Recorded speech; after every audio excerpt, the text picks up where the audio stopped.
Assalamualaikum warahmatullahi wabarakatuh.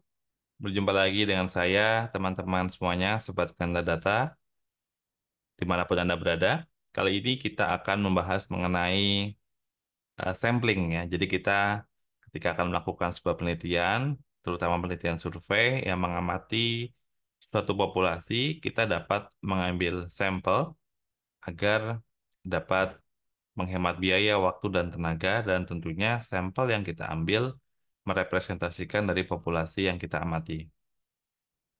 Lalu kemudian banyak yang bertanya, seberapa jumlah sampel minimal yang representatif? Berapa sih? Nah, ada pertanyaan seperti itu. Nah, di sini kita akan membahasnya, jangan kemana-mana. Jika ingin terus mendapatkan update video terbaru dari Kanadata, silakan saat ini klik subscribe dan nyalakan loncengnya. Jadi yang pertama, kita bisa menentukan jumlah sampel minimal agar representatif, terutama ketika kita menggunakan simple random sampling atau probability sampling, kita bisa menggunakan rumus Slovin. Oke, teman-teman mungkin pernah mendengar. Jadi apa itu rumus Slovin?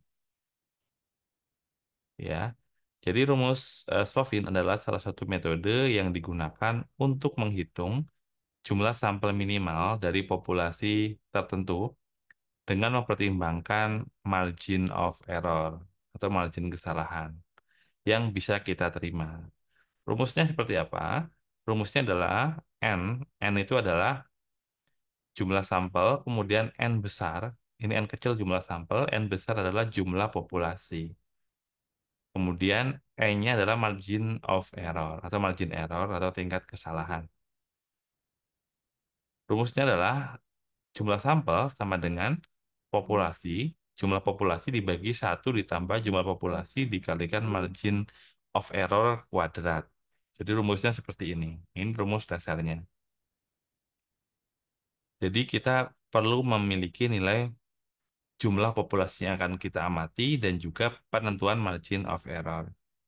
Nah, di sini untuk penentuan margin of error, umumnya kita bisa menggunakan 5% atau 0,05. Ada juga riset-riset yang menggunakan um, 10%. Dan tentunya kita harus memahami bahwa semakin kecil margin error, tentunya ketelitiannya akan semakin tinggi. Karena ketelitiannya semakin tinggi, maka kita akan membutuhkan jumlah sampel yang lebih besar. Jadi kalau margin errornya lebih kecil, artinya populasinya lebih besar. Seperti itu ya pada prinsipnya. Jadi kalau kita menggunakan margin error 5% dengan margin error 10%, tentunya populasinya akan, sorry, sampelnya tentunya akan lebih banyak untuk yang 5% dibandingkan dengan margin of error yang 10%. Jadi pada prinsipnya seperti itu. Di sini kita akan melihat contoh perhitungan.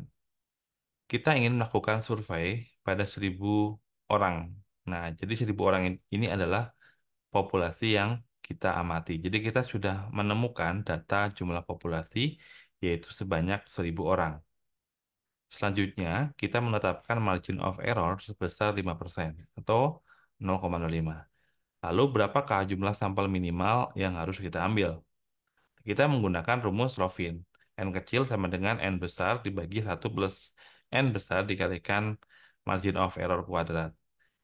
Kita sudah mengetahui dari soal N itu adalah 1.000. Ya, karena jumlah populasi 1.000 orang. Kemudian N-nya adalah 0,05. Jadi kita masukkan rumusnya N sama dengan 1.000 dibagi dalam kurung 1 plus 1.000 dikali 0,05 kuadrat. Nanti ketemunya adalah 285,71. Kalau kita bulatkan, maka N sama dengan 286. Jadi dari 1.000 orang populasi yang kita amati, kalau kita menggunakan margin of error 5%, maka sampel minimal yang harus kita ambil adalah sebesar 285,6 orang. Seperti itu prinsipnya. Kemudian, pastikan kamu menentukan margin of error yang sesuai dengan kebutuhan risetmu atau penelitianmu. Dan ingat, semakin besar populasinya, akan semakin besar juga jumlah sampel yang harus diambil. Misalkan tadi, sampel minimal 286. Apakah boleh lebih banyak? Misalkan kita mengambil 300 atau 400, boleh. Dan tadi itu adalah sampel minimal. Jadi kalau lebih banyak akan lebih baik, ya akan ketelitiannya akan lebih baik. Namun teman-teman juga eh, perlu perhatikan bahwa kita mengambil secara acak ya. Jadi ini dilakukan pada simple random sampling.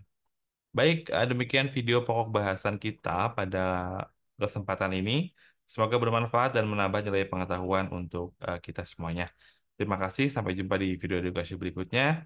Salam sehat selalu. Assalamualaikum warahmatullahi wabarakatuh.